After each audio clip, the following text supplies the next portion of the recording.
If you would like to enforce your boundaries, you do not do so by putting your foot down and threatening the other party. I had this happen to me yesterday by one of my own teachers, actually. And my teacher, he asked me, hey, how can I help you? You know, like, because I got people that I reach out to for help sometimes.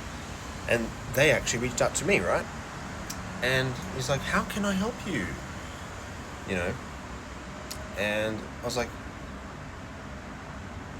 I can tell you how you can help me, but you might not like the answer that I give you. And then all of a sudden, he snaps. And then he's like, how dare you jab at me? I'm drawing a line in the sand here right now. And if you cross this boundary, we're ending this phone call. And I'm like, holy shit. It's like, I said, I didn't mean to come across like that. And he's like, if you say something to me, you've got to own it. So say what you got to say, you know? And I'm like, Jesus Christ. I'm like kind of shaking. I'm like,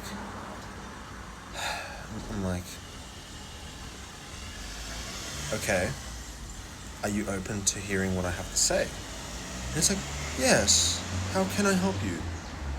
And I'm like, well, you know, I think basically we get off on a great start if we're not activating my amygdala, which is like the back part of the brain.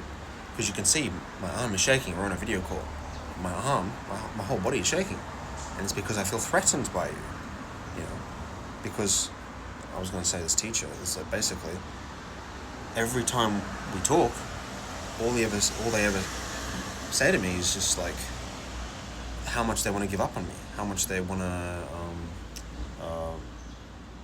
just like how they can't believe they have to go out of their way to help me. Just comments like that get under your skin all the time. There's like almost no interaction with that's not like that. And I said, you know, I just don't need to hear that kind of stuff all the time. Like, I just need help. And then basically, I was punished severely for saying that. And yeah, so basically, when you're trying to enforce your boundaries, do not go about it in this way. Don't put your foot down, draw a line in the sand, and raise your voice. Like, that's what I said too. It's like, you know, raising your voice, because every single time I would try and get help with my own teacher, it would be like constant raising the voice, and I'm just like, holy shit. It's like, so yeah, make sure that if you're going to like raise boundaries, you just don't do it in this way. And he kept accusing me of being defensive and justifying myself, right? And I'm like, I know I may have played a role here. I'm not denying that. But that's not the problem that's going to help me. Like, by activating someone's amygdala, by accusing someone, by jumping to conclusions, by raising your voice, this is the wrong way about setting boundaries. Just be so mindful of that. If we want to set boundaries correctly, we do so calmly, and we do so respectfully, if possible. We do so in the way where we understand that boundaries are meant to protect ourselves. Boundaries are not something that we enforce upon the other party. In the job setting, this is a little bit different. There are rules on the job, or there's things of this nature.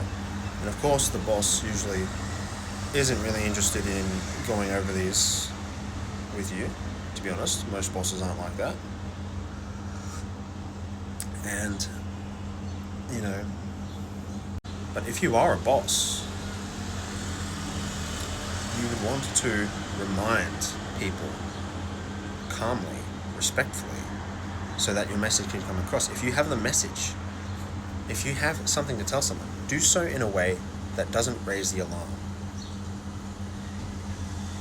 Don't raise your voice, make accusations, jump to conclusions, etc. Now, if you were like me and you were on the receiving end of being verbally abused, in a sense, you were on the receiving end of having your amygdala alarmed, where you start to feel threatened and freaked out, this is what you can do to not make things worse. So whoever tries to stomp their foot down by setting boundaries and anything like that, cease to engage. Do not engage. Let the other party do all the talking.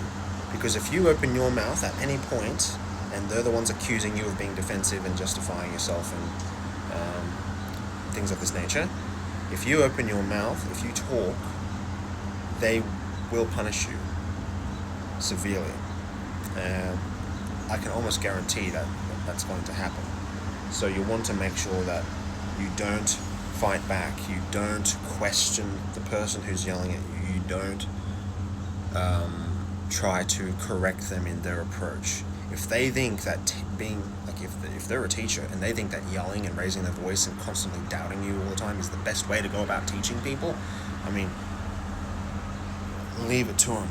Don't try and course correct them, because they're trying to course correct you. If you're living with your parents still, or if you are an employee, same thing. Don't fight back against the so-called boundaries that came out of thin air. And it's not even just about the boundaries at this point. It's literally just when someone starts yelling at you, accusing you, and doing all this stuff. Just, you need to not engage, because it's actually so tempting to engage, even if they literally invite you to talk. No, oh, come talk, come tell me what you have to say. Like, that is a trap. I 100% promise you that's a trap. 100% promise you it's a trap. And when you feel this fear, you'll see it in your body, you'll feel shaking. You have to remove yourself from the situation. Even if you have to lie and say, I have to take some very important emergency medication.